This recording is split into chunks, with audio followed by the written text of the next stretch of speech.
ព្រោះនៅពេលដែលដាក់ថង់ត្រគាកចូលគឺដាក់លើតំបន់អង្គុយរបស់អតិថិជននេះប្រសិនបើដាក់ថង់ត្រគាកគឺដាក់តំបន់នេះព្រោះត្រគាករបស់មនុស្សស្រេមស្អាតតុយឬអត់គឺមកពីតំបន់នេះនិងតំបន់នេះដូច្នោះពេលដែលវេជ្ជបណ្ឌិតគូសពួកគេនឹងយកកំណត់ពីជំរាបសួរអ្នកទស្សនារបស់ប៉ុស្តិ៍លេខ14ទាំងអស់សូមស្វាគមន៍មកកាន់កម្មវិធីចូលជែកដើម្បីយល់ច្បាស់ពីវិធីសាស្ត្រពង្រីកត្រគាកបែបទំនើបថ្ងៃនេះនិងការចែករំលែកពីភ្ញៀវកិត្តិយសជំនាញអំពីបញ្ហាពាក់ព័ន្ធខ្ញុំគឺគេយាងបច្ចុប្បន្នខ្ញុំជាឯកអគ្គរដ្ឋទូតនៃមន្ទីរពេទ្យកែសម្ផស្សវៀតមីហើយអង្គុយក្បែរគេយាងគឺជាវត្តមានដែលធ្លាប់ស្គាល់នោះគឺវេជ្ជបណ្ឌិតជាមខ្វក់ថៃនាយកមន្ទីរពេទ្យកែសម្ផស្សវៀតមីសួស្តីអ្នកទាំងអស់គ្នាថ្ងៃនេះយើងមកជាមួយប៉ុស្តិ៍លេខ14ដើម្បីនិយាយអំពីនិន្នាការថ្មីបំផុតនៃកែសម្ផស្សតំបន់ត្រគាកហើយថ្ងៃនេះយើងសប្បាយចិត្តណាស់ដែលបានមកអង្គុយនៅទីនេះជាមួយវេជ្ជបណ្ឌិតជាមខ្វក់ថៃដើម្បីចែករំលែកដល់មនុស្សគ្រប់គ្នាអំពីបញ្ហានៃនិន្នាការពេញនិយមបំផុតនាពេលបច្ចុប្បន្ននេះគឺការពង្រីកត្រគាកហើយតាមពិតទៅវេជ្ជបណ្ឌិតថៃក្នុងសម័យបច្ចុប្បន្ននេះខ្ញុំគិតថាការពង្រីកដើមទ្រូងលែងជានិន្នាការឈានមុខគេទៀតហើយ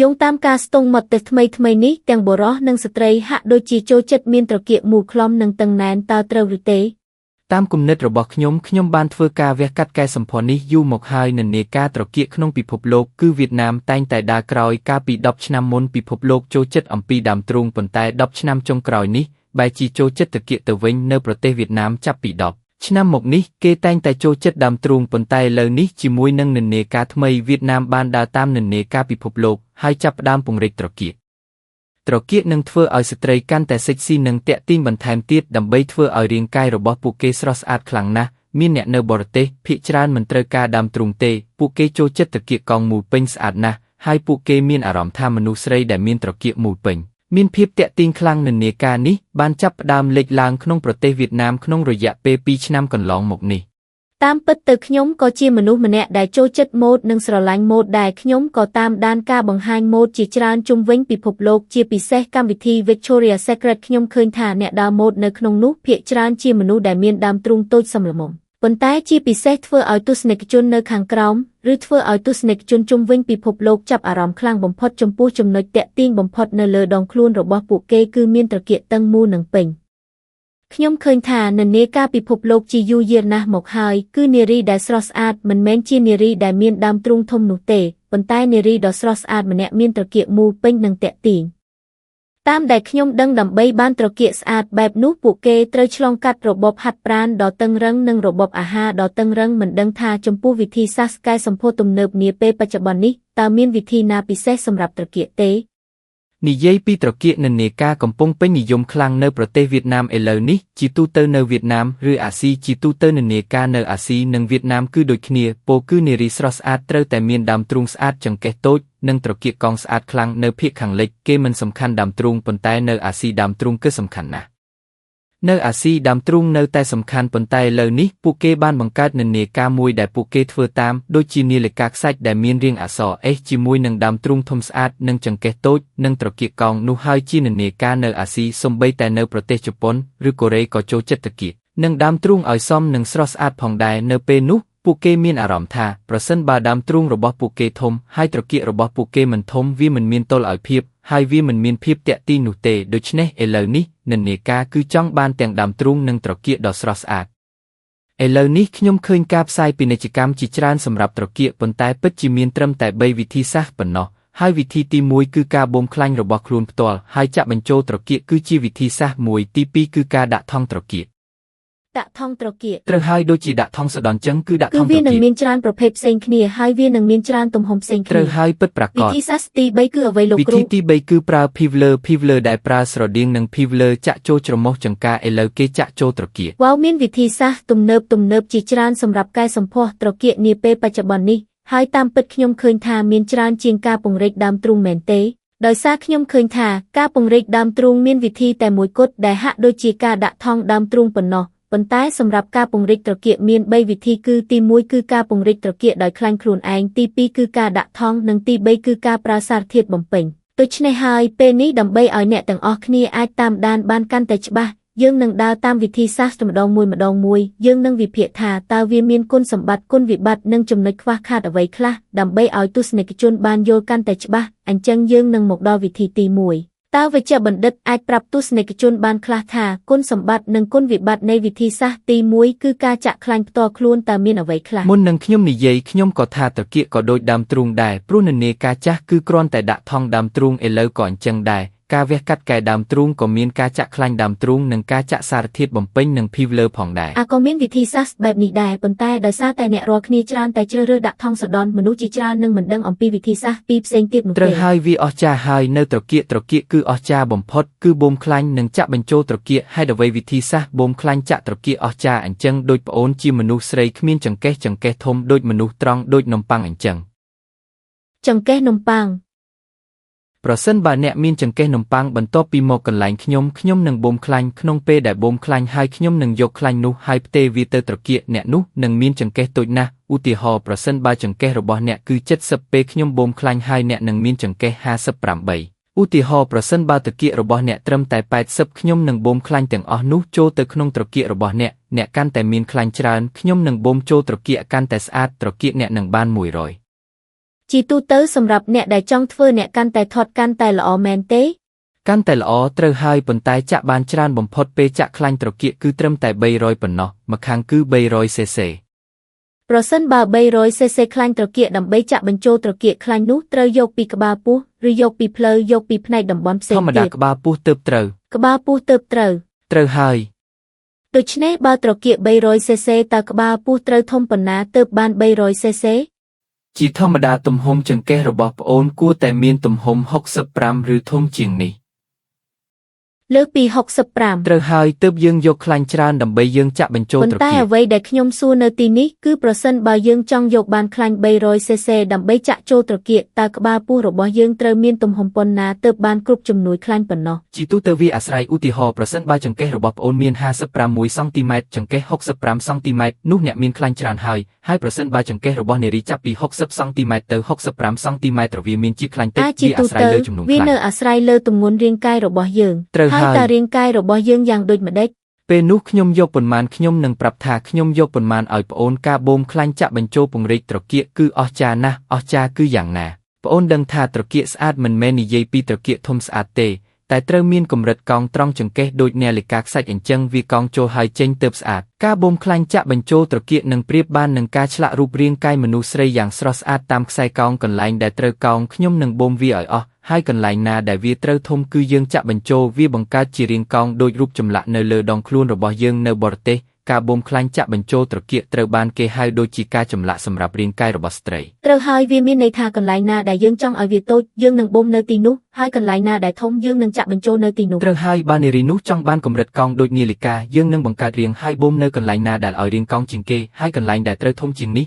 បើប្អូនចូលចិត្តត្រគាកធំយើងនឹងចាក់បញ្ចូលឲ្យត្រគាកធំបើប្អូនចូលចិត្តកោងខាងក្រោយខ្ញុំនឹងចាក់បញ្ចូលគូតដូច្នេះការបូមខ្លាញ់និងពង្រីកត្រគាកគឺល្អណាស់វាសម្រេចបាននៅចំណុចកោងដ៏អស្ចារ្យបែបនេះនោះគឺគុណសម្បត្តិរបស់វា ដូច្នេះយើងនឹងមានគុណសម្បត្តិពីរយ៉ាងសម្រាប់វិធីសាស្ត្រនេះគុណសម្បត្តិទី1គឺការបូមខ្លាញ់ដោយខ្លួនផ្ទាល់គឺយើងនឹងអាចបូមខ្លាញ់ក្បាលពោះចេញដើម្បីយើងចាក់បំពេញត្រគាករបស់យើងដើម្បីឲ្យវាធំជាងហើយគុណសម្បត្តិទី2គឺយើងអាចកែបានតាមចិត្តអាស្រ័យលើកន្លែងដែលយើងចង់ធំឬតូច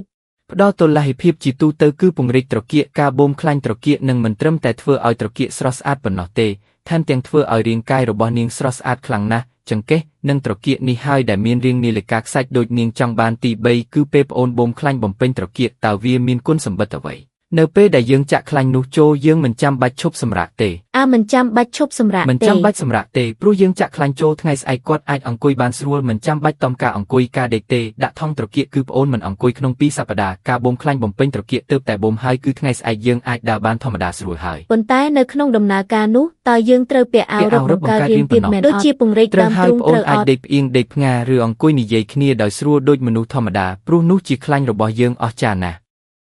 ប៉ុន្តែឧទាហរណ៍ប្រសិនបើនោះជាខ្លាញ់ផ្ទាល់ខ្លួនពីរាងកាយរបស់យើងបានផ្ទេរទៅកន្លែងផ្សេងតើយើងមានវិធីផ្សេងទៀតដើម្បីរក្សាវានៅក្នុងខ្លួនរបស់យើងដើម្បីកុំឲ្យវាតូចចុះទេដោយសារតែមានមនុស្សជាច្រើនដែលចង់បានរាងស្គមជាងនិងស្រស់ស្អាតជាងនេះឧទាហរណ៍ថាប្រសិនបើពួកគេស្រកទម្ងន់តើវានឹងធ្វើឲ្យផ្នែកដែលយើងបានចាក់ចូលបាត់ដែរឬទេ បាទមានដូចជាពេលដែលរាងកាយយើងស្គមចុះគឺយើងស្គមពេញមួយទូខ្លួនយើងហើយប៉ុន្តែចំពោះបូមខ្លាញ់បំពេញត្រគាកវាមានគុណសម្បត្តិមួយដែលស្ត្រីតែងតែប្រាថ្នានោះគឺនៅពេលដែលយើងធាត់គឺធាត់នៅតំបន់ត្រគាកមុន អូគ្រាន់តែថតត្រគាកប៉ុណ្ណោះមិនថតកន្លែង អ ផ្សេង ទេ ទៀ ត្រ ត គាកហើយពេលត្រគាកវាធាត់ឡើងសន្សឹមហើយបានធាត់ក្បាលពោះវិញព្រោះខ្លាញ់ដែលយើងយកពីតំបន់ក្បាលពោះមកបញ្ចូលត្រគាកគឺខ្លាញ់នោះមានកោសិកាចងចាំមែនទេកោសិកាចងចាំស្ថិតនៅក្នុងក្បាលពោះនៅពេលដែលយើងផ្ទេរវាទៅត្រគាករាងកាយរបស់យើងចេះតែគិតថាត្រគាកគឺក្បាលពោះ អស្ចារ្យ ប៉ុ ណា ន្ ស់ តែគោលការណ៍របស់ខ្លួនយើងគឺថាពេលញ៉ាំត្រូវឡើងទម្ងន់ក្បាលពោះមុនសិនទើបវាចាំថាកោសិកាចងចាំស្ថិតនៅលើត្រគាករបស់យើងដូច្នេះហើយវានៅតែចងចាំវាត្រូវតែឡើងទម្ងន់នៅទីនោះជាមុនសិននៅពេលដែលឡើងទម្ងន់កន្លែងនោះមុនបន្ទាប់មកយើងឡើងទម្ងន់នៅកន្លែងផ្សេងពេលនោះស្ត្រីដែលក្រោយពីខ្ញុំធ្វើរួចគឺអស្ចារ្យណាស់គេនិយាយថាគូលោកគ្រូពេទ្យអើយម្ដេចខ្ញុំកាន់តែញ៉ាំច្រើនប៉ុណ្ណាវាកាន់តែធ្វើឲ្យត្រគាកខ្ញុំតឹងណែនតើមានបញ្ហាអីទេលោកគ្រូវាមិនអីទេគ្រាន់តែស្អាតប៉ុណ្ណោះមិនអីទេដូច្នោះខ្ញុំឃើញថាតាំងពីខ្ញុំធ្វើសេវាកម្មបូមខ្លាញ់បំពេញត្រគាកនេះអស្ចារ្យណាស់ស្អាតណាស់គុណសម្បត្តិរបស់វាគឺអស្ចារ្យហើយ ចុះចំណែកកម្រិតទុនរបស់វាវិញតើកម្រិតធម្មជាតិរបស់វាយ៉ាងណា អស្ចារ្យណាស់ដូចត្រគាកពិត ពិតជាអស្ចារ្យណា ហើយ ស់ គុណសម្បត្តិរបស់វាគឺអ្វីគឺពេលដែលបូមខ្លាញ់បំពេញត្រគាកហើយប្អូននឹងស្ទាបនារីដែលពង្រីកត្រគាកនោះហើយប្អូនប៉ះវាបរោះនឹងមានអារម្មណ៍ថាវាដូចជាត្រគាកពិតត្រគាកមនុស្សធំពិតមិនមែនជាអារម្មណ៍คล้ายៗនោះទេព្រោះវាជារបស់នាងពិតខ្លាញ់គ្រាន់តែចូលដល់គ្រប់តំបន់សាច់ដុំនិងត្រគាកដូច្នេះនៅពេលដែលដៃគូរបស់នាងប៉ះចូលឬធ្វើអ្វីមួយ លោកគ្រូត្រូវបញ្ជាក់ថាប្តីឬគូស្នេហ៍ដៃគូជួនកាលជាមិត្តរួមការងារឬយ៉ាងណា និយាយរួមគឺគូស្នេហ៍របស់នាងបានស្ទាបហើយនឹងនិយាយថាវ៉ូត្រគាកស្រស់ស្អាតណាស់បើនាងមិនប្រាប់ថានាងពង្រីកត្រគាកទេគ្មានអ្នកណាដឹងទេសូម្បីតែគ្រូពេទ្យដូចខ្ញុំបើខ្ញុំភ្លេចនាងហើយនាងមកមិននិយាយអ្វីខ្ញុំក៏មិនដឹងដែរខ្ញុំក៏គ្មានវិធីណាដែលអាចដឹងថាត្រគាករបស់នាងคล้ายៗនោះទេវាអស្ចារ្យណាស់ អញ្ចឹងតាំងពីយើងនិយាយមកយើងឃើញតែគុណសម្បត្តិរបស់វាមែនទេតើវិធីនេះមានគុណវិបត្តិដែរឬទេ មានគុណសម្បត្តិមួយទៀតមួយនេះមានច្រើនអស្ចារ្យណាស់ នៅទៀតពិតជាច្រើន គុណ ណាស់ សម្បត្តិរបស់ត្រគាកនេះវាល្អគឺយ៉ាងម៉េចពេលយើងចាក់ចូលត្រគាកនោះតើមានខ្លាចវាបាត់ទៅឬទេអត់ទេព្រោះតំបន់ត្រគាកជាតំបន់សាច់ដុំហើយតំបន់ឈាមចិញ្ចឹមច្រើនណាស់ដោយប្អូនបានសួរថាដើមទ្រូងហេតុអ្វីមនុស្សកុំមកប្រើវិធីចាក់ខ្លាញ់ចូលដើមទ្រូងព្រោះតំបន់ត្រគាកជាតំបន់សាច់ដុំដូច្នេះអ្វីដែលអស្ចារ្យនោះគឺវាមិនបាត់ទៅវិញ ជារៀងរហូតពេលប្អូនស្គមត្រគាកនិងរាងកាយទាំងមូលរបស់ប្អូនស្គមទាំងអស់ត្រគាកនោះក៏ស្គមដែរប៉ុន្តែនៅពេលប្អូនធាត់កន្លែងខ្លាញ់នោះចាប់ផ្ដើមអភិវឌ្ឍដំបូងបន្ទាប់មកវាវិលមកធម្មតាវិញដូច្នេះគុណសម្បត្តិរបស់វាគឺវាមិនដែលបាត់ទៅទេដើមទ្រូងដែលប្អូនចាក់បំពេញចូលដូចជាខ្ញុំចាក់បំពេញខ្លាញ់ចូលដើមទ្រូងរបស់ប្អូនគឺ50-50ប៉ុណ្ណោះជោគជ័យគឺ50-50នៅត្រគាកគឺ100%អស្ចារ្យណាស់ដែលមិនបាត់ទៅណាទេព្រោះនោះជាគុណសម្បត្តិទាំងអស់នៃត្រគាកទីបំផុតគុណសម្បត្តិគឺមិនបាច់ឈប់សម្រាកទេខ្ញុំធ្វើឲ្យរាងកាយចម្លាក់បានរូបរាងដ៏ស្រស់ស្អាត មិនបាត់ទៅ និងត្រគាកស្អាតទី3ពេលញ៉ាំចូលត្រូវហើយញ៉ាំចូលគឺមិនធាត់ក្បាលពោះទៀតប៉ុន្តែធាត់គឺធាត់ត្រគាកទី4គឺយ៉ាង គឺ ណា យើងមិនបាត់បង់ផ្នែកនោះទេ ត្រគាកគឺមិនដែលបាត់បង់ត្រគាកទេគុណវិបត្តិតែមួយគត់របស់វាប៉ុណ្ណោះមានអ្នកខ្លះមករកខ្ញុំហើយនិយាយថាលោកគ្រូពេទ្យអើយខ្ញុំឃើញមិត្តខ្ញុំធ្វើត្រគាកយ៉ាងស្អាតតើលោកគ្រូអាចជួយខ្ញុំបានទេប៉ុន្តែគាត់មិនមានខ្លាញ់ផងធ្វើម៉េចបំពេញបាននោះគឺជាគុណវិបត្តិ គុណវិបត្តិរបស់វាគឺ គ្មានខ្លាញ់ដើម្បីចាក់បំពេញ ត្រូវហើយដូចខ្ញុំនិយាយតាំងពីដើមមកបើអ្នកណាចង់ធ្វើវិធីសាស្ត្រនេះត្រូវតែថត់ខ្លាំងទើបកាន់តែចំណេញមែនទេលោកគ្រូ ត្រូវហើយដូច្នេះមនុស្សស្រីមួយចំនួននិយាយថាគូលោកគ្រូអើយខ្ញុំចិញ្ចឹមខ្លាញ់ណាលោកគ្រូតែចិញ្ចឹមខ្លាញ់មានន័យដូចម្ដេចប្អូនញ៉ាំទៅប្អូនញ៉ាំតាមចិត្តប្រហែលត្រូវប្រើពេល1ឆ្នាំទើបមានខ្លាញ់គ្រប់គ្រាន់សម្រាប់ខ្ញុំបូមការពិតគឺវិធីសាស្ត្រអំពីត្រគាកដើម្បីអស្ចារ្យដូចជាត្រគាកពិតគ្នានរណាដឹងថាយើងមានត្រគាកខ្លាញ់ខ្លាយឬអ្វីធ្វើការអ្វីក៏បានទាំងអស់នោះគឺមួយចំនួនប៉ុន្តែសំខាន់គឺម្នាក់នោះមានខ្លាញ់ឬអត់វាគឺអស្ចារ្យហើយប៉ុន្តែសំខាន់គឺគុណវិបត្តិរបស់វាគឺម្នាក់នោះត្រូវតែមានខ្លាញ់មានអ្នកខ្លះញ៉ាំ3ឆ្នាំហើយនៅតែមិនមានខ្លាញ់ចេះតែនិយាយថាខ្ញុំចិញ្ចឹមខ្លាញ់រហូតអត់បានលោកគ្រូអើយទើបយើងគិតមកដល់វិធីសាស្ត្រទី2និងវិធីសាស្ត្រទី3 ដូច្នេះសម្រាប់វិធីទី1នេះវិជ្ជបណ្ឌិតនិងគេយាងនឹងលើកជាឧទាហរណ៍ដើម្បីឲ្យអ្នកទស្សនា Channel លេខ14ទាំងអស់គ្នាមើលថាតើវិធីសាស្ត្រដ៏អស្ចារ្យនេះយ៉ាងណាខ្លះហើយបុគ្គលម្នាក់ហៅថាសាក់សេរស់នៅទីនេះក៏ជាអ្នកជំងឺរបស់វិជ្ជបណ្ឌិតដែរនាងនឹងចេញមក ទើបតែបានមួយសប្តាហ៍ ទើបតែធ្វើបានមួយសប្តាហ៍ប៉ុណ្ណោះនាងនឹងចេញមកទីនេះដើម្បីឲ្យគ្រប់គ្នាមើលឃើញថាវិជ្ជបណ្ឌិតបានចម្លាក់រូបរាងរបស់នាងស្រស់ស្អាតយ៉ាងណា អតិថិជនម្នាក់នេះបានមករកខ្ញុំទម្ងន់គឺ65គីឡូក្រាមធាត់ខ្លាំងគាត់ព្រួយណាស់ចង្កេះគាត់68សង់ទីម៉ែត្រមុនពេលធ្វើខ្ញុំបានវាស់ អាចង្កេះ68វាពិត ប៉ុន្ ជា តែ ធំ ត្រ ណាស់ គាកទើបតែ87ប៉ុណ្ណោះមើលទៅដូចនំប៉័ងអញ្ចឹងអាក្រក់ណាស់ហើយជីទូទៅដៃនិងជើងរបស់នាងធាត់ខ្លាំងណាស់ពេលនោះខ្ញុំបាននិយាយថាប្អូនចង់មានត្រគាកស្អាតនិងចង្កេះតូចដូចចង្កេះពីមុនរបស់ប្អូនគាត់បាននិយាយថាកាលពីមុនគាត់នឹកឃើញកាលពី3ឆ្នាំមុនគាត់វាស់គឺ58តើវានឹងដូចដើមវិញទេ បើនិយាយពីការបូមខ្លាញ់វិញសម្រាប់ខ្ញុំការបង្កើត58គឺធម្មតាខ្ញុំនឹងត្រឡប់ប្អូនឲ្យត្រឹម58ប៉ុន្តែប្រសិនបើប្អូននិយាយថា58คล้ายជា54នោះគឺមិនបានទេខ្ញុំនឹងសងមកវិញនៅចង្កេះដ៏ស្រស់ស្អាតបំផុតរបស់ប្អូនគឺ58ខ្ញុំនឹងបូមខ្លាញ់ទាំងអស់ត្រឡប់ទៅចង្កេះ58ហើយចាក់បញ្ចូលវាទៅត្រគាករបស់ប្អូនដូច្នេះបន្ទាប់ពីខ្ញុំបានធ្វើឲ្យប្អូនស្រីនេះពីចង្កេះ68និងត្រគាក87ទៅជាចង្កេះ58និងត្រគាក100 វ៉ាវត្រគាក100តែម្ដងពិតជាធំណាស់ពិតជាស្អាតណាស់ស្អាតខ្លាំងណាស់បញ្ហាគឺថាពេលបានធ្វើការវះកាត់រួចគឺខ្ញុំមិនទាន់ពេញចិត្តពីលទ្ធផលនេះនោះទេពេលនាងមកជួបខ្ញុំបានណែនាំថាបើប្អូនបូមខ្លាញ់គឺទុកឲ្យខ្ញុំនឹងបូមខ្លាញ់គ្រប់កន្លែងដូចជាដៃនិងស្មារបស់ប្អូនដើម្បីឲ្យស្អាតទាំងស្រុងប៉ុន្តែប្អូនស្រីម្នាក់នេះគាត់ថាខ្ញុំគ្រាន់តែចង់ធ្វើចង្កេះតូចនិងខ្នងតូចចាក់ត្រគាកធំប៉ុណ្ណោះព្រោះខ្នងនិងចង្កេះរបស់នាងទើបបានបូមខ្លាញ់និយាយរួមប្អូនស្រីនេះស្រស់ស្អាតខ្លាំងណាស់ហើយប៉ុន្តែដៃនិងស្មារបស់នាងមិនបានបូមខ្លាញ់នោះទេប្រសិនបើបានបូមទៀតពេលនោះនឹងបានបង្កើតជារូបចម្លាក់មួយដ៏អស្ចារ្យហើយប៉ុន្តែតាមពិតទៅខ្ញុំគិតថាមានមនុស្សមួយចំនួននៅតែចង់រក្សារូបរាងរបស់ខ្លួនមានលក្ខណៈមើលទៅបែបធាត់បន្តិចបែបឆាប់ពីបន្តិចមានមនុស្សមួយចំនួនលក្ខណៈបែបនេះទើបថាស្អាតដូច្នេះហើយពួកគេគ្រាន់តែចង់ឲ្យបានចង្កេះតូចរីឯផ្នែកស្មានិងដៃឬត្រគាកឬភ្លៅគឺចង់បានបែបធាត់បន្តិចហើយឥឡូវនេះមិនធ្វើឲ្យទស្សនិកជនរងចាំយូរនោះទេដូច្នេះខ្ញុំនឹងអញ្ជើញនាងចូលមកឥឡូវនេះសូមប្អូនចូលមកទីនេះចា៎អូតើនេះគឺជាបុគ្គលិករបស់លោកគ្រូមែនទេមុននោះពេលខ្ញុំបានមកមន្ទីរពេទ្យគឺខ្ញុំបានឃើញគាត់រួចហើយពេលនោះគាត់ធាត់ហើយធំខ្លាំងណាស់ប៉ុន្តែថ្ងៃនេះខ្ញុំពិតជាមិនអាចស្គាល់គាត់នោះទេ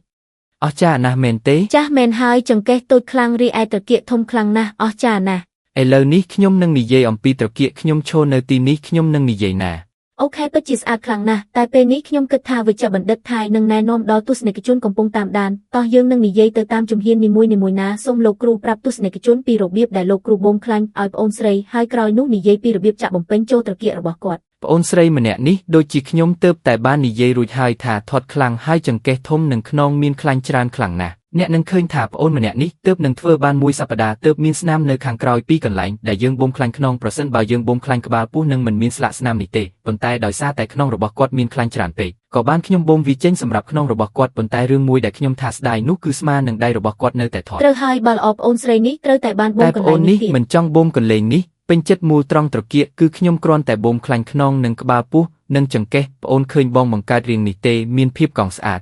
ខ្លាំងណាស់មើលទៅស្អាតដូចជានាឡិកាខ្សាច់អានចឹងត្រូវហើយនាឡិកាខ្សាច់បើចង់ស្អាតជាងនេះយើងត្រូវបូមខ្លាញ់ដើមដៃនិងកន្លែងផ្សេងទៀតប៉ុន្តែលើដូចចឹងគឺស្អាតហើយសម្រាប់ស្ត្រីបែបនេះគឺខ្ញុំថាមានភាពតាក់ទាញច្រើនហើយសម្រាប់ស្លាកស្នាមនេះវិញនឹងបាត់សន្សឹមបន្ទាប់ពី1ខែព្រោះស្លាកស្នាមទាំងពីរនេះគឺជាស្នាមដែលបូមខ្លាញ់ខ្នងទាំងមូលប្អូនឃើញថាខ្នងនេះកាលពីមុនមានខ្លាញ់ច្រើនណាស់ដូច្នេះតំបន់ខាងក្រោយទាំងមូលនេះគឺយើងមានតែ2ស្នាមរុននេះមែនទេត្រឹមតែ2រុននេះទេឧទាហរណ៍ប្រសិនបើប្អូននេះចង់បូមខ្លាញ់ដើមដៃទាំងពីរនេះទៀតនោះគឺស្លាកស្នាមនៅកន្លែងដៃខាងក្នុងនិងខាងក្រោមស្លាកស្នាមនៅក្រោមក្លៀកមកបូមចេញដូច្នេះនៅពេលដែលយើងបូមខ្លាញ់ហើយគឺចង្កេះ68คล้ายជា58ប្អូនអាចមើលឃើញយ៉ាងច្បាស់ចង្កេះពិតជាតូចណាស់ហើយត្រគាករបស់ប្អូនស្រីនេះគឺ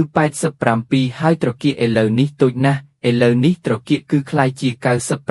100ចិត្ត100ម៉ងទៅបងឲ្យវាធំហើយប្អូនស្រីនេះគឺមិនទាន់ហាត់ប្រាណទេហើយខ្ញុំអនុញ្ញាតឲ្យប្អូននេះហាត់ប្រាណបន្ទាប់ពី1ខែកន្លះប៉ុណ្ណោះហាត់ប្រាណដើម្បីឲ្យមានសាច់ដុំកាន់តែស្អាតនិងញ៉ាំធម្មតាខ្ញុំនិយាយថាមិនត្រូវការต้มញ៉ាំអ្វីទេមិនបាច់ต้มទេញ៉ាំដើម្បីត្រគាកកាន់តែធំថែមឲ្យខ្លាញ់កាន់តែធំឡើងទៀតចឹងបើប្អូនស្រីនឹងញ៉ាំច្រើនពេកតើខ្លាញ់នោះមានចូលទៅក្បាលពោះអត់ខ្លាញ់ត្រគាកធំជាង2សង់ទីម៉ែត្រទៀតហើយបន្ទាប់មកយើងต้มកុំញ៉ាំច្រើនពេកពេលវាធ្វើឲ្យតឹងខោពេលនេះយើងដឹងថាក្បាលពោះចិត្តធំហើយគឺត្រូវតែតอมប្អូននឹងមានអារម្មណ៍ថាវាដូចជានាឡិកាផ្ដល់សញ្ញាប្រាប់ថាពេលដែលខោរបស់ប្អូនតឹងខ្លាំងពេលនោះត្រគាកតឹងណាស់ហើយមិនត្រូវញ៉ាំទៀតទេវាល្អណាស់ហើយចាបងក្បាលពោះរបស់ប្អូនតឹងគឺយើងមិនដឹងនោះទេប៉ុន្តែបើត្រគាកតឹងនោះគឺយើងដឹងភ្លាមពេលនោះខោនឹងតឹងទាំងអស់ដូច្នេះបើត្រគាកដូចនេះប្អូនឃើញថាវាក្នុងមួយសប្តាហ៍អត់បូមខ្លាញ់វាអស្ចារ្យត្រង់កន្លែងបន្ទាប់ពីបូមបានមួយសប្តាហ៍នឹងអាចធ្វើចលនាបានធម្មតាឈរដើរធម្មតាហើយពេលប្អូនប៉ះវាមិនជឿអ្វីទាំងអស់ឈរអង្គុយធម្មតាប្អូនសាកប៉ះវានេះយាងអូខេឥឡូវនេះយើងនឹងសុំការអនុញ្ញាតដើម្បីស្ទាបមើលថាតើអារម្មណ៍នៃការពង្រីកត្រគាកដោយខ្លាញ់ផ្ទាល់ខ្លួនតើមានអារម្មណ៍ដូចជាត្រគាកពិតដែរឬទេប្អូនស្ទាបខ្លាំងទៅវាមិនអីទេព្រោះក្រោយមួយសប្តាហ៍មិនមានការឈឺចាប់អ្វីទាំងអស់អូនឃើញថាវាតឹងខ្លាំងពេកទៅដូចជាត្រគាករបស់អ្នកដែលហាត់ប្រាណចឹងនឹងហើ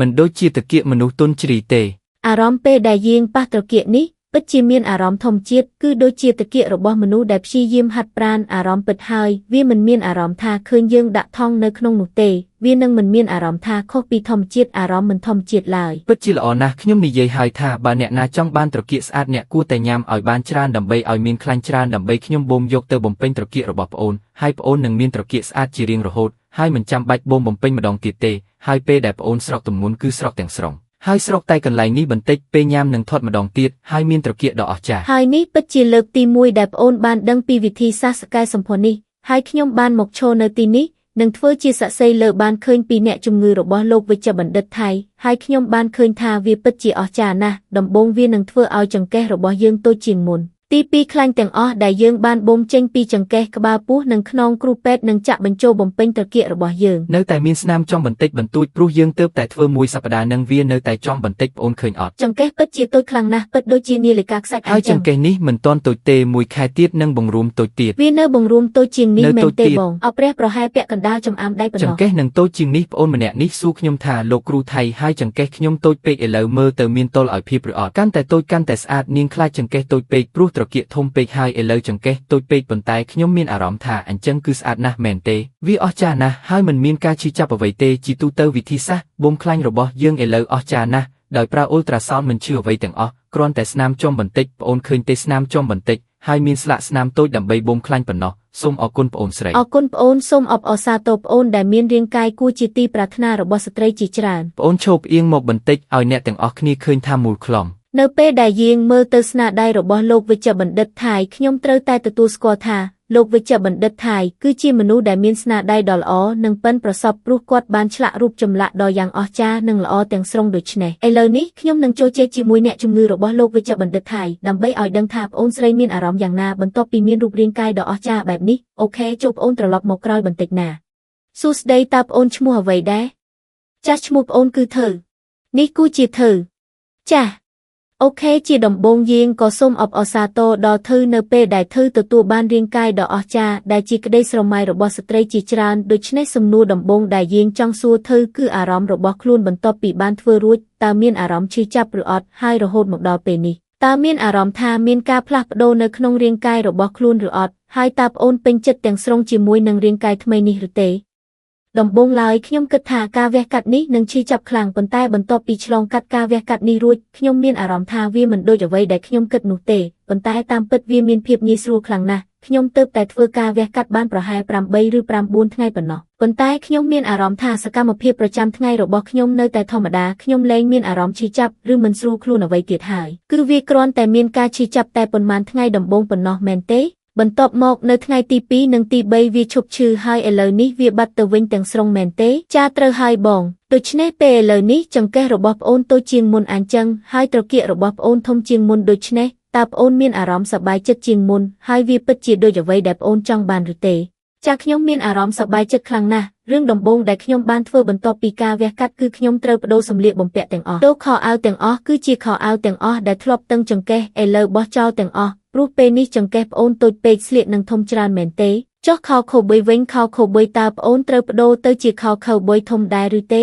ចាប្អូនត្រូវទិញទំហំធំជាងនេះប៉ុន្តែពេលខ្លះពេលស្លៀកចង្កេះរបស់ប្អូនគឺធំប៉ុន្តែត្រគាករបស់ប្អូនវិញគឺច្រើនថាល្មម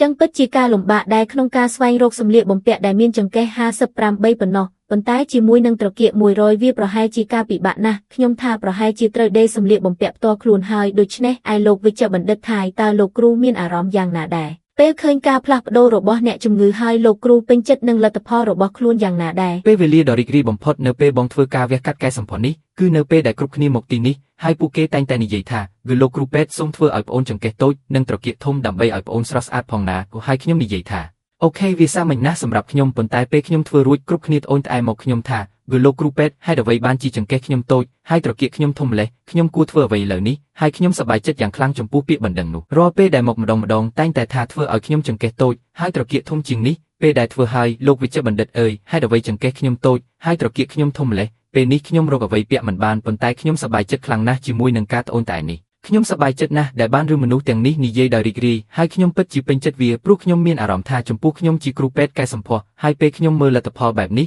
ខ្ញុំក៏មានអារម្មណ៍ថាប្អូនស្រីមានភាពតាក់ទាញខ្លាំងចំពោះខ្ញុំមនុស្សស្រីឬមិត្តប្រុសឬប្តីនោះទេក៏ឃើញចឹងដែរដូច្នេះខ្ញុំគិតថាវាអស្ចារ្យណាស់សម្រាប់ខ្ញុំ មកដល់ពេលនេះយើងបានស្រាយចម្ងល់ដែលពាក់ព័ន្ធទាំងអស់អំពីវិធីសាស្ត្រដែលយើងប្រើជាតិខ្លាញ់ផ្ទាល់ខ្លួនដើម្បីពង្រីកត្រគាកគឺដូចម្តេចប៉ុន្តែដូចវេជ្ជបណ្ឌិតបាននិយាយវិធីសាស្ត្រនេះមានគុណវិបត្តិដែលសម្រាប់អ្នកដែលគ្មានខ្លាញ់ឬអ្នកដែលមានរាងស្គមមិនអាចអនុវត្តវិធីនេះបានទេក្រៅពីវិធីសាស្ត្រនេះយើងនៅមានវិធីសាស្ត្រមួយទៀតនោះគឺការប្រើថង់ត្រគាកសម្រាប់ពង្រីកត្រគាកឥឡូវនេះយើងនឹងនិយាយបន្ថែមអំពីវិធីសាស្ត្រនេះណាលោកវេជ្ជបណ្ឌិតពេលនេះលោកគ្រូអាចប្រាប់យើងក៏ដូចជាប្រាប់អ្នកទាំងអស់គ្នាទស្សនិកជនថាតើវិធីសាស្ត្រដាក់ថង់ត្រគាកនេះមានអត្ថប្រយោជន៍អ្វីខ្លះនិងតើមានគុណវិបត្តិអ្វីខ្លះខ្ញុំតែងតែណែនាំថានៅពេលដែលអ្នកធាត់មានខ្លាញ់ច្រើនវិធីសាស្ត្រទី1គឺល្អបំផុតគ្មានការស្ទាក់ស្ទើរអ្វីឡើយលុះត្រាតែអ្នកមិនមានខ្លាញ់ពេលដែលអ្នកគ្មានខ្លាញ់ទើបខ្ញុំណែនាំធ្វើវិធីសាស្ត្រទី2វិធីសាស្ត្រទី2គឺដាក់ថង់ត្រគាកគុណសម្បត្តិនៃថង់ត្រគាកគឺថាពេលអ្នកដាក់ថង់ត្រគាកហើយអ្នកមិនចាំបាច់យកវាចេញឡើយវាអាចប្រើបាន10ឬ20ឆ្នាំប្រើបានជារៀងរហូតគុណសម្បត្តិទី2គឺអ្នកអាចកែតម្រូវទំហំដែលអ្នកចង់បាន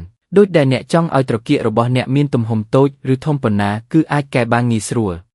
ទី3គឺថង់ត្រគាកវាមានច្រើនប្រភេទដើម្បីដូចជាប្អូនចង់កន្លែងត្រគាករបស់ប្អូនឲ្យលេចចេញកន្លែងណាហើយអ្នកខ្លះចូលចិត្តរាងកោងឬចង់ដូចម្ដេចហើយយើងនឹងមានថង់ដូចជាថង់រាងមូលសម្រាប់ភាពកោងតាមការចង់យ៉ាងម៉េចហើយនេះគឺជាថង់រាងពងក្រពើថង់រាងពងក្រពើគឺសម្រាប់ត្រគាកដែលពេលដាក់តាមទីដោយយ៉ាងណាគឺយើងនឹងបង្វិលវាទៅតាមទីនោះដូចប្អូនស្រីម្នាក់បាននិយាយប្អូនចូលចិត្តបែបនេះយើងនឹងធ្វើតាមផ្ទៃត្រគាកដើម្បីឲ្យវាស្រស់ស្អាតដែលចង់បានអ្នកដែលដាក់ថង់ត្រគាកតែងតែសួរខ្ញុំនៅសំណួរថាលោកវេជ្ជបណ្ឌិតអើយតើដាក់ថង់ត្រគាកប៉ះពាល់ដល់ការអង្គុយឬអត់ចម្លើយគឺថាមិននោះទេព្រោះពេលគ្រូពេទ្យដាក់ថង់ត្រគាកគឺដាក់លើកន្លែងដែលអង្គុយប្រសិនបើដាក់ថង់ត្រគាកគឺដាក់នៅក្នុងតំបន់នេះនៅលើកន្លែងអង្គុយរបស់ស្ត្រីការកំណត់ថាតើវាស្អាតឬអត់អាស្រ័យលើតំបន់នេះដូច្នេះហើយពេលគ្រូពេទ្យគូស្នាមវះគឺគូតាមស្នាមផ្នែកអង្គុយរបស់មនុស្សម្នាក់ៗហើយដាក់នៅតំបន់ខាងលើរបស់ត្រគាកថង់ត្រគាកវាល្អត្រង់កន្លែងថាពេលប្រើថង់ត្រគាករាងពងក្រពើពេលមនុស្សស្រីចង់បានកន្លែងណាស្អាតគឺគ្រូពេទ្យនឹងបង្វិលទៅតាមទីនោះមិនចាំបាច់ដាក់ត្រង់នោះទេដូច្នេះពេលសួរថាតើការដាក់ថង់ត្រគាកប៉ះពាល់ដល់ការអង្គុយឬទេចម្លើយគឺមិននោះទេហើយមិនមានការអង្គុយលើថង់ត្រគាកឡើយអញ្ចឹងមកដល់ពេលនេះវេជ្ជបណ្ឌិតថៃក៏បានណែនាំឲ្យទស្សនិកជនកាន់តែច្បាស់ថាបើក្នុងករណីវះកាត់ដាក់ថង់ត្រគាកគឺយើងនឹងដាក់នៅកន្លែងដូចម្ដេចហើយយើងក៏សូមថ្លែងអំណរគុណដល់ធឺដែលបានចំណាយពេលវេលាមកទីនេះ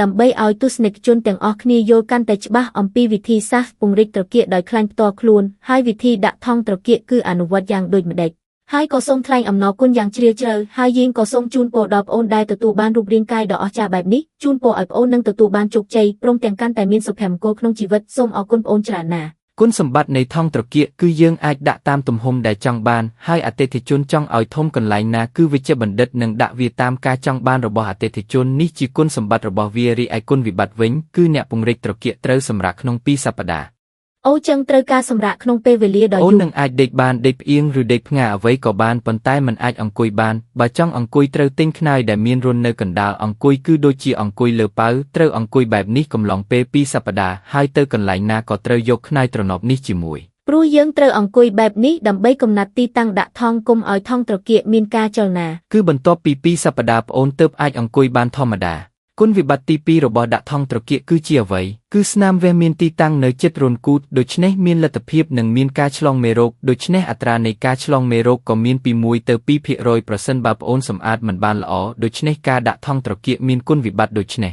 ឲ្យប្អូនសុំសួរសំណួរមួយថាជាឧទាហរណ៍យើងទើបតែដាក់ថង់ត្រគាករួចហើយស្នាមវះមានទីតាំងនៅជិតកន្លែងនោះដូច្នេះក្នុងអំឡុងពេលដែលសម្រាកក្រោយការវះកាត់ហើយខ្ញុំត្រូវទៅបង្គន់តើខ្ញុំគួរធ្វើដូចម្ដេចតើខ្ញុំគួរត្រូវទ្រាំឬខ្ញុំគួរធ្វើដូចម្ដេចព្រោះបើខ្ញុំទៅបត់ជើងធំនឹងអាចប៉ះពាល់ដល់មុខរបួសអត់ទេព្រោះតែស្នាមវះនោះស្ថិតនៅចម្ងាយ2សង់ទីម៉ែត្រវាមិនប៉ះពាល់អ្វីនោះទេ2-3សង់ទីម៉ែត្រគឺមិនប៉ះពាល់ដល់អ្វីទាំងអស់អញ្ចឹងរឿងដែលយើងទៅបង្គន់គឺនៅតែធម្មតាយើងសំខាន់តែរឿងគឺមិនឲ្យប្រឡាក់លើមុខរបួសវះកាត់ពេលដែលចូលបន្ទប់ទឹកនោះគឺបានហើយប្រសិនបើប្អូនធ្វើការវះកាត់រួចមានគិលានុបដ្ឋាយិកានឹងបង្ហាញប្អូនយ៉ាងប្រុងប្រយ័ត្នពីរបៀបសម្អាតមុខរមាស់នោះយើងនឹងកាត់បន្ថយតិចបំផុតមិនឲ្យមានការឆ្លងមេរោគនោះទេចាតើមានគុណវិបត្តិផ្សេងទៀតដែរឬទេគុណវិបត្តិគឺអាចនឹងមានការឆ្លងមេរោគហើយគុណវិបត្តិទៀតគឺមានការពិបាកក្នុងរយៈពេល2សប្តាហ៍ដំបូងហើយគុណវិបត្តិមានទៀតគឺប្រសិនបើយើងដាក់ទំហំវាធំពេកបើសាច់ដុំរបស់អ្នកស្ដាងពេកស្រីដែលមានសាច់ដុំគូតតូចខ្លាំងអាចនឹងមើលឃើញថង់បា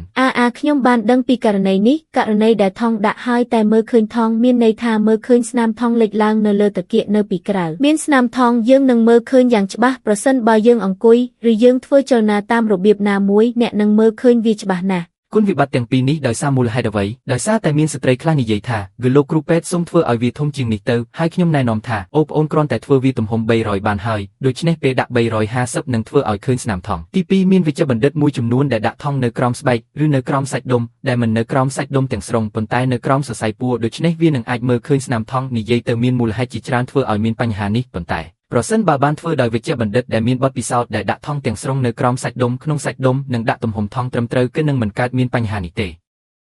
ជាទូទៅវិធីសាស្ត្រនេះគឺសម្រាប់តែអ្នកដែលមិនមានខ្លាញ់ដើម្បីបូមចូលទៅក្នុងត្រគាករបស់ពួកគេប៉ុណ្ណោះជាមួយវិធីសាស្ត្រនេះសម្រាប់អ៊ីញៀងផ្ទាល់យើងក៏យល់ឃើញថាវាមានគុណសម្បត្តិនិងអត្ថប្រយោជន៍ជាច្រើនរបស់វាឧទាហរណ៍ដូចជាយើងនឹងជ្រើសរើសបានទំហំស័ក្តិសមឬយើងនឹងជ្រើសរើសបានរូបរាងថង់ដែលយើងពេញចិត្តប៉ុន្តែតាមពិតទៅរួមជាមួយនឹងគុណសម្បត្តិទាំងនោះក៏នឹងមានគុណវិបត្តិដែលធ្វើឲ្យយើងត្រូវគិតម្ដងទៀតដូច្នេះប្រសិនបើស្ត្រីណាម្នាក់ដែលចង់ជ្រើសរើសវិធីសាស្ត្រដែលសមស្របគឺយើងត្រូវតែស្វែងរកកន្លែងកែសម្ផស្សឬស្វែងរកគ្រូពេទ្យដែលមានបទពិសោធន៍និងកេរ្តិ៍ឈ្មោះច្រើនឆ្នាំដើម្បីយើងនឹងអាចទុកចិត្តប្រគល់រាងកាយរបស់យើងទៅឲ្យគ្រូពេទ្យធ្វើ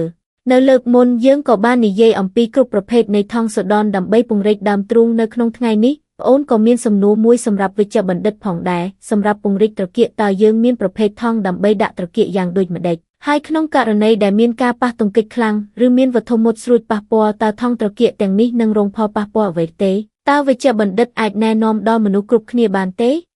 ចំពោះថង់ដាក់ត្រគាកវិញវាមានច្រើនទម្រង់ដូចដែលបងបាននិយាយដូច្នេះសម្រាប់អតិថិជនម្នាក់ៗខ្ញុំនឹងណែនាំទម្រង់ថង់ត្រគាកប្រភេទផ្សេងៗគ្នាទៅតាមការពេញចិត្តរបស់អតិថិជនម្នាក់ៗចំពោះថង់ត្រគាកដែលមានសុវត្ថិភាពដូចជាខ្ញុំកំពុងនិយាយអំពី Mark Moteva អញ្ចឹងថង់ត្រគាក Moteva គឺល្អណាស់ជាទូទៅថង់ត្រគាកគ្រប់ប្រភេទទាំងអស់គឺមានសុវត្ថិភាពទាំងស្រុងមែនហើយថង់ដាក់ត្រគាកទាំងអស់មានច្រើនប្រភេទហើយនៅខាងក្នុងវាមានជាតិជែលវេជ្ជសាស្ត្រដែលល្អហើយជែលរបស់វាគឺជាបែបជែលស្អិតប៉ុន្តែហេតុអ្វីបានជាខ្ញុំឃើញថាក្នុងចំណោមប្រភេទទាំងពីរនេះភាពខ្ពស់របស់ថង់គឺវាខុសគ្នានិយាយរួមថង់ត្រគាកមានចំណុចដែលផ្សេងជាទូទៅវាមានភាពទន់ផ្សេងជាងថង់សូដនដើម្បីឲ្យត្រគាកមានភាពរឹងបន្តិចថង់ត្រគាកគឺត្រូវមានដង់ស៊ីតេរឹងជាងដង់ស៊ីតេនៃថង់សូដនដូច្នេះប្អូនឃើញជែលនេះទេចាក់វាចុះក៏វាមិនអីដែរឃើញអត់វាដូច្នេះវាជាជែលពេលចាក់វាចុះក៏មិនអីដែរជែលនេះគឺជាជែលដែលមាននៅក្នុងថង់ត្រគាកនេះណាបើវាបែកក៏មិនអីដែរឥឡូវយើងចាក់ជែលចុះបែបនេះវាមិនហ៊ាចុះនេះទេថង់ត្រគាកនេះមានលក្ខណៈទន់និងបែបរាវប៉ុន្តែវាមិនហ៊ាចុះទាល់តែសោះពេលចាក់ចុះ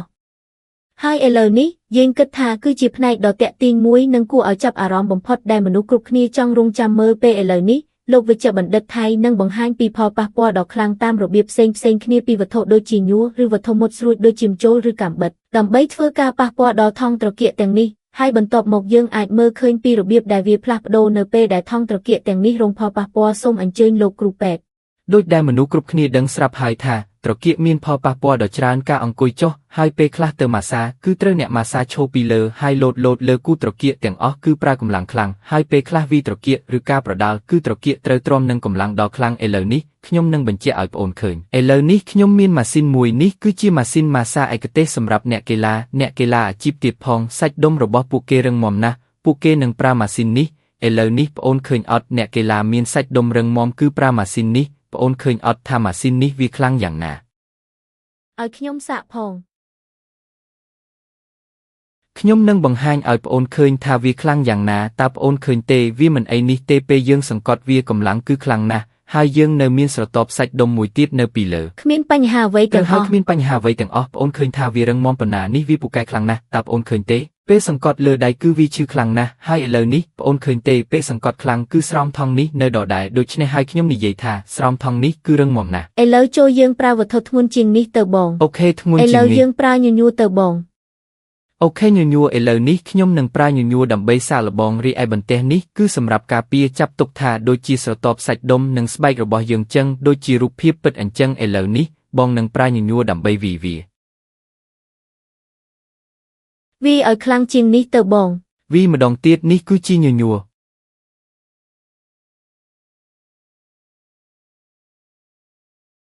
វ៉ាវអូព្រះជាម្ចាស់ឲ្យខ្ញុំមិនអាចគិតថាមាននរណាម្នាក់ដែលយកញញួរមកវាយត្រគាកបែបនេះនោះទេវ៉ាវពិតជាគ្មានបញ្ហាអ្វីទាំងអស់អ្នកទាំងអស់គ្នាវានៅតែដដែលដូចដើមគឺគ្មាននរណាម្នាក់ដែលត្រូវមនុស្សផ្សេងដែលវាយដោយញញួរបែបនេះនោះទេហើយញញួរនេះមិនជាញញួរធម្មតាទេគឺខ្ញុំប្រើញញួរដែលមានបន្លាទៀតផងពិតប្រាកដជានឹងគ្មាននរណាម្នាក់ដែលប្រើញញួរវាយត្រគាករបស់យើងបែបនេះនោះទេទីនេះគឺលោកវិជ្ជបណ្ឌិតថៃកំពុងសាកល្បងវាសម្រាប់មនុស្សគ្រប់គ្នាដើម្បីមើលថាតើវាប្រើប្រាស់បានយូរនិងបត់បែនបានយ៉ាងដូចម្តេចបន្ទាប់មកគឺដូចខ្ញុំបាននិយាយហើយចឹងថាជេលវាមិនហូរចេញនោះទេឥឡូវនេះខ្ញុំនឹង5ចូលដើម្បីចាក់ឲ្យច្រើនកន្លែងហើយមើលឃើញថាជេលមិនហូរចេញនោះទេ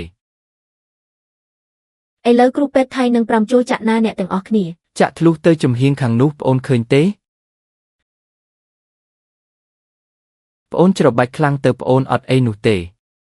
គ្មានអ្វីតតែសោះអូព្រះជាម្ចាស់អើយពិតជាល្អណាស់មានវត្ថុមុតស្រួចដូចជាចូលចាក់ចូលក្នុងចាក់ធ្លុះទៅម្ខាងប៉ុន្តែនៅពេលដែលយើងច្របាច់វាបែបនេះអ្នកទាំងអស់គ្នាអាចមើលឃើញថាជែលមិនហូរចេញមកក្រៅតតែសោះដោយសារតែវាគឺជាជើស្អិតមួយហើយស្រង់វាមាន3ស្រទាប់ដែលរអិលពីលើគ្នាដូច្នេះពេលបញ្ចូលចាក់ចូលក្នុងនិងពេលដកចេញស្រទាប់ទាំង3នឹងរអិលពីលើគ្នាដូច្នេះបិទបានរនេះហើយនោះមានន័យថាក្នុងករណីដែលនរណាម្នាក់ដាក់ថង់ត្រគាកនេះហើយជួបគ្រោះថ្នាក់ដែលមិននឹកស្មានដល់ដូចជាមានវត្ថុមុតស្រួចចាក់ចូលគូតរបស់ពួកគេបញ្ហាថង់បែកធ្លាយឬអ្វីផ្សេងទៀតគឺមិនអាចកើតមាននោះទេវ៉ាវឥឡូវយើងនឹងមើលថារបស់ដែលធ្ងន់បំផុតឥឡូវយើងនឹងប្រើកាំបិតកាត់ហើយរងចាំមើលថាវាយ៉ាងម៉េចដែរ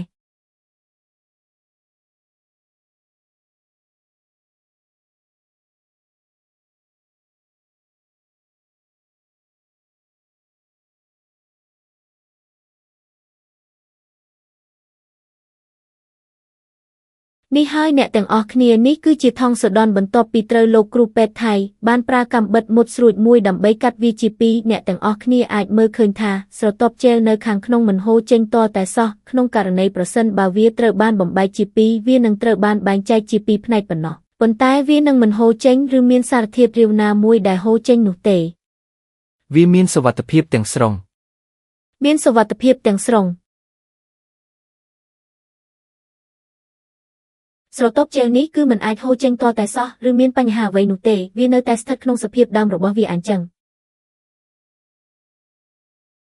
ពេលកាត់ថង់ដោយកាំបិតបន្ទាប់មកវាត្រូវបានបែងចែកជាពីរបំណែកទាំងស្រុងប្រសិនបើវាត្រូវបានកាត់គឺវាស្ថិតក្នុងស្ថានភាពធម្មតាទាំងស្រុងដោយមិនហូរជែលចេញនោះទេវាពិតជាអស្ចារ្យណាស់ហើយនៅពេលដែលខ្ញុំបានធ្វើការពិសោធន៍មួយចំនួនលើថង់សូដនដូចលើកមុនហើយពេលនេះខ្ញុំបានឃើញថាថង់ត្រគាកកាន់តែអស្ចារ្យជានេះទៅទៀតអ្នកទាំងអស់គ្នាត្រូវដឹងថាពិតជាក្នុងជីវិតគឺមិនមាននរណាម្នាក់ដែល5ចូលដើម្បីចាក់ចូលត្រគាកគូតនោះទេឬប្រើញញួរដើម្បីវាយត្រគាកឬសូម្បីតែប្រើកាំបិតដើម្បីចាក់ចូលត្រគាកគូតផងដែរខ្ញុំប្រកាសថាក្នុងជីវិតរបស់យើងនឹងមិនមានករណីដោយការសាកល្បងនេះទេប៉ុន្តែក្នុងថ្ងៃនេះអង្គុយនៅទីនេះលោកគ្រូពេទ្យថៃនឹងសាកល្បងថង់ដែលយើងនឹងដាក់ចូលត្រគាកឬគូតរបស់យើងខ្ញុំពិតជាមានអារម្មណ៍ភ្ញាក់ផ្អើលណាស់ហើយប្រសិនបើនរណាម្នាក់ដាក់ថង់ត្រគាកនេះគឺយើងគិតថាវាពិតជាមានសុវត្ថិភាព 100% ពិតជាសុវត្ថិភាពណាស់មានសុវត្ថិភាពទាំងស្រុងឥឡូវនេះយើងនឹងនិយាយអំពីផ្នែកដែលយើងគិតថាជាព័ត៌មានដែលមានប្រយោជន៍ខ្លាំងណាស់សម្រាប់ស្រីៗដែលមានបំណងចង់ពង្រីកត្រគាកដោយប្រើវិធីសាស្ត្រដាក់ថង់ត្រគាកប្រសិនបើយើងអនុវត្តវិធីបែបនេះ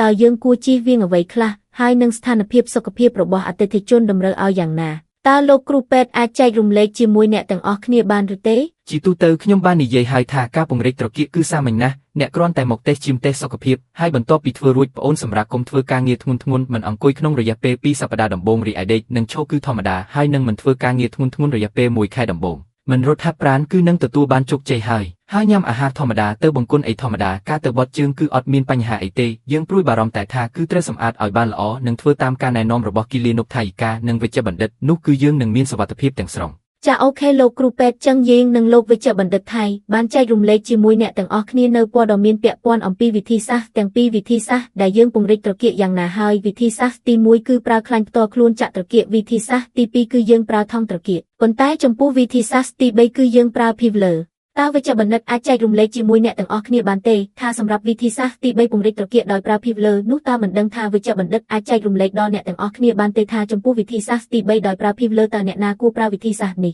ពីព្រោះឧទាហរណ៍បើប្រើវិធីសាស្ត្រពង្រីកត្រគាកដោយប្រើខ្លាញ់ផ្ទាល់ខ្លួនគឺចំពោះមនុស្សដែលមានស្បែកមានខ្លាញ់ច្រើនបន្តិចឬអ្នកដែលធាត់និងមានគុណសម្បត្តិច្រើនជាងពេលដែលប្រើវិធីសាស្ត្រនេះចំពោះវិធីសាស្ត្រទី2សម្រាប់អ្នកដែលមានរាងកាយស្គមគ្មានខ្លាញ់ច្រើននិងប្រើវិធីសាស្ត្រគឺដាក់ថង់ត្រគាករីឯចំពោះវិធីសាស្ត្រទី3ពង្រីកត្រគាកដោយប្រើ Pivler តើតម្រូវយ៉ាងណាដែរ វិធីសាស្ត្រទី3គឺសម្រាប់អ្នកដែលគ្មានខ្លាញ់ហើយមិនចង់ធ្វើការវះកាត់វិធីសាស្ត្រទី3នេះគឺជាវិធីសាស្ត្រមិនវះកាត់ដូច្នេះគុណសម្បត្តិរបស់វាគឺមិនចាំបាច់ធ្វើការវះកាត់ប៉ុន្តែគុណវិបត្តិរបស់វាគឺមានច្រើនតែច្រើនគឺមិនដែរទោះបីមិនមានការវះកាត់ក៏ដោយប៉ុន្តែការចាក់ Pivler គឺមានតម្លៃថ្លៃណាស់តម្លៃរបស់វាថ្លៃប្រសិនបើយើងចាក់ពង្រីកត្រគាកដោយ Pivler ពិតគឺទៅដល់300លានដុល្លារតម្លៃ300លានដុល្លារប៉ុន្តែអាចប្រើបានត្រឹមតែ2ដល់3ឆ្នាំប៉ុណ្ណោះយោងតាមការណែនាំរបស់អ្នកផលិតផ្លូវការទាំងអស់វាមានប្រសិទ្ធភាពរយៈពេលត្រឹមតែ2ទៅ3ឆ្នាំប៉ុណ្ណោះជាធម្មតាត្រឹមតែ2ឆ្នាំដើម្បីបាននូវត្រគាកដ៏ស្រស់ស្អាតប៉ុន្តែ2ឆ្នាំជាមួយនឹង300លានដុល្លារនោះខ្ញុំគិតថាវាបង់លុយខ្លាំងណាស់ថ្លៃខ្លាំងណាស់ត្រូវហើយប៉ុន្តែប្រសិនបើមានកន្លែងណាដែលនិយាយថាចាក់ Pivler តែប្រសិទ្ធភាពបានជារៀងរហូតគឺវាគ្រាន់តែជាស៊ីលីកូនប៉ុណ្ណោះពេលនោះយើងមិនគួរធ្វើនោះទេមិនគួរធ្វើបាននោះទេមានតែប្រភេទ Pivler របស់កូរ៉េអាចមានតម្លៃ100លានដុល្លារមានប្រសិទ្ធភាពរយៈពេល2ឆ្នាំដែលថោកបំផុតហើយបើ Pivler ពិតប្រាកដលើពិភពលោកមកពីប្រទេសអាល្លឺម៉ង់អឺរ៉ុបនិងអាមេរិកគឺមានតម្លៃ300លានហើយក៏បាន2ទៅ3ឆ្នាំប៉ុណ្ណោះដូចខ្ញុំបាននិយាយហ្នឹងចាក់ Pivler មានតម្លៃថ្លៃពេកហើយប្រើបានត្រឹមតែ2ដល់3ឆ្នាំប៉ុណ្ណោះហើយមានអតិថិជនខ្លះពេលស្អាតបានត្រឹមតែ2ដល់3ឆ្នាំរួចបន្ទាប់មកសម្រេចចិត្តដាក់ថង់ត្រគាកវិញត្រូវហើយពីព្រោះតាមការពិតគឺពេលដែលយើងធ្វើការវះកាត់កែសម្ផស្សដាក់ថង់ត្រគាកឬយើងប្រើខ្លាញ់ផ្ទាល់ខ្លួនវាក៏ជាការវះកាត់មួយដែរសម្រាប់មនុស្សមួយចំនួនគឺគេខ្លាចនឹងមិនហ៊ានធ្វើនោះទេប៉ុន្តែអ្នកដែលមានសមត្ថភាពគេអាចនឹងប្រើវិធីសាស្ត្រពង្រីកត្រគាកដោយចាក់ Pivlerជាទូទៅវិធីសាស្ត្រនីមួយៗគឺមានគុណសម្បត្តិនិងគុណវិបត្តិផ្សេងៗគ្នាដូច្នេះសម្រាប់វិធីសាស្ត្រដោយចាក់ខ្លាញ់ផ្ទាល់ខ្លួននិងវិធីសាស្ត្រដាក់ថង់ត្រគាកតើមានតម្លៃប៉ុន្មានដែរវេជ្ជបណ្ឌិតអាចចែករំលែកជាមួយអ្នកទាំងអស់គ្នាបានឬទេប្រសិនបើអ្នកធ្វើការបូមខ្លាញ់និងពង្រីកត្រគាកក្នុងពេលតែមួយអ្នកនឹងមានរាងកាយដ៏ស្រស់ស្អាតដូចរូបចម្លាក់មួយអញ្ចឹងត្រឹមតែ100លានដុល្លារយើងអាចស្អាតទាំងស្រុង100លានដុល្លារប្អូនថែមមានចង្កេះស្លេងទៀតតាមពិតទៅខ្ញុំគិតថាតម្លៃនេះទទួលយកបានខ្ញុំគិតថាវាអស្ចារ្យណាស់បដូរទាំងស្រុងហើយរក្សាទុកជារៀងរហូតបានមួយជីវិតទី2ដាក់ថង់ត្រគាកគឺ80លានដុល្លារដាក់ថង់ត្រគាកគឺ80លានដុល្លារបានមានជីវិតប៉ុន្តែបានតែត្រគាកស្អាតប៉ុណ្ណោះនៅពេលនោះប្រសិនបើយើងចង់ស្អាតទាំងស្រុងត្រូវការផ្សំបន្ថែមបូមខ្លាញ់ត្រគាកនិងខ្លាញ់ចង្កេះទើបស្អាតទាំងស្រុងជាទូទៅវាក៏មានតម្លៃប្រហែល100លានជាងហើយបើចាក់ Pivler គឺថ្លៃណាស់ដូចប្អូនដឹងហើយប្រសិនបើវាជារបស់កូរ៉េវាមានតម្លៃ100លានដុល្លារឬច្រើនជាងទៀតប៉ុន្តែ 200cc ប៉ុណ្ណោះហើយប្រសិនបើវាជារបស់អាមេរិកឬអឺរ៉ុបវាមានតម្លៃទៅដល់300លានដុល្លារហើយប្រើបានតែក្នុងរយៈពេលតែ2ឆ្នាំប៉ុណ្ណោះតាមពិតទៅខ្ញុំគិតថាតាមតម្លៃនេះប្រសិនបើយើងឮថា100លានដុល្លារហើយច្រើនជាងនេះ100លានបន្ទាប់មក300លានវាពិតជាចំនួនដ៏ច្រើនប៉ុន្តែប្រសិនបើយើងគិតអំពីប្រសិទ្ធភាពឬគុណសម្បត្តិដែលវានាំមកឲ្យយើងក្នុងរយៈពេលយូរអង្វែងហើយយើងទទួលបានការផ្លាស់ប្ដូររាងកាយដ៏អស្ចារ្យបែបនេះនិងខ្ញុំគិតថានេះក៏ជាតម្លៃដែលអាចទទួលយកបានត្រូវហើយអស្ចារ្យណាស់ចាស់ពិតជាអស្ចារ្យណាស់នៅក្នុងថ្ងៃនេះយើងសូមអរគុណវេជ្ជបណ្ឌិតថៃដែលបានមកហើយឆ្លៀតពេលដើម្បីចែករំលែកដល់ទស្សនាទាំងអស់របស់ប៉ុស្តិ៍លេខ14អំពីព័ត៌មានដែលខ្ញុំយល់ថាវាមានប្រយោជន៍ខ្លាំងណាស់ហើយយើងគិតថាបើអ្នកណាចង់កែរាងកាយរបស់ខ្លួនឬចង់ឲ្យត្រគាកកាន់តែស្រស់ស្អាតគឺគួរតែទស្សនាការផ្សាយផ្ទាល់នេះដើម្បីអាចទទួលបាននូវព័ត៌មានដ៏លម្អិតអំពីវិធីសាស្ត្រពង្រីកត្រគាកបែបទំនើបបច្ចុប្បន្ននិងសំណួរអំពីការពង្រីកត្រគាកជាពិសេសពីវេជ្ជបណ្ឌិតដែលយើងអាចនិយាយថាវេជ្ជបណ្ឌិតថៃត្រូវបានចាត់ទុកជាវេជ្ជបណ្ឌិតឈានមុខគេនៅប្រទេសវៀតណាមផ្នែកវះកាត់កែសម្ផស្សក៏ដូចជាវេជ្ជបណ្ឌិតនៅវៀតណាមដែលឈានមុខគេលើនានាការកែសម្ផស្សឈានមុខគេលើពិភពលោកហើយយើងគិតថាជាស្ត្រីនរណាម្នាក់ក៏ចង់ឲ្យខ្លួនស្អាតហើយមានភាពទាក់ទាញផងដែរប៉ុន្តែអ្វីដែលសំខាន់បំផុតនោះគឺអ្នកគួរតែជ្រើសរើសកន្លែងល្បីឈ្មោះជាមួយជំនាញដូចជាវេជ្ជបណ្ឌិតថៃដើម្បីធ្វើឲ្យរាងកាយរបស់អ្នកកាន់តែស្អាតឥតខ្ចោះហើយសំខាន់បំផុតគឺសុខភាពរបស់អ្នកយើងនិងលោកវេជ្ជបណ្ឌិតថៃក៏សូមថ្លែងអំណរអគុណដល់អ្នកទាំងអស់គ្នាដែលបានចំណាយពេលវេលាទស្សនាការផ្សាយផ្ទាល់ក្នុងថ្ងៃនេះហើយអ្នកទាំងអស់គ្នាបើចង់សាកសួរបន្ថែមឬចង់ប្រឹក្សាព័ត៌មានបន្ថែមសម្រាប់ខ្ញុំទៀតគឺអាចទំនាក់ទំនងតាមលេខទូរស័ព្ទរបស់មន្ទីរពេទ្យកែសម្ផស្សវៀតមីឬអាចទំនាក់ទំនងនឹងផ្ញើសារមកកាន់ page មន្ទីរពេទ្យកែសម្ផស្សវៀតមីឥឡូវលោកគ្រូពេទ្យនឹងជម្រាបលាអ្នកទាំងអស់គ្នាអរគុណអ្នកទាំងអស់គ្នាដែលទស្សនាការផ្សាយផ្ទាល់របស់ប៉ុស្តិ៍លេខ14ជាមួយគីយីងនិងខ្ញុំហើយខ្ញុំសង្ឃឹមថាអ្នកទាំងអស់គ្នានឹងកាន់តែយល់ច្បាស់អំពីវិធីសាស្ត្រពង្រីកត្រគាកនាបច្ចុប្បន្ននិងវិធីសាស្ត្រដែលខ្ញុំបាននិយាយយ៉ាងច្បាស់ប្រសិនបើអ្នកមានចម្ងល់អ្វីមិនទាន់ច្បាស់អាចចូលមើលក្នុងទំព័រឬ Facebook របស់មន្ទីរពេទ្យយើងខ្ញុំសូមអរគុណអ្នកទាំងអស់គ្នាសូមអរគុណអ្នកទាំងអស់គ្នាជម្រាបលាណាត់ជួបអ្នកទាំងអស់គ្នាក្នុងកម្មវិធីក្រោយៗទៀតចា៎មន្ទីរពេទ្យកែសម្ផស្សវៀតមីប្រែក្លាយសុបិនរបស់អ្នកឲ្យទៅជាការពិត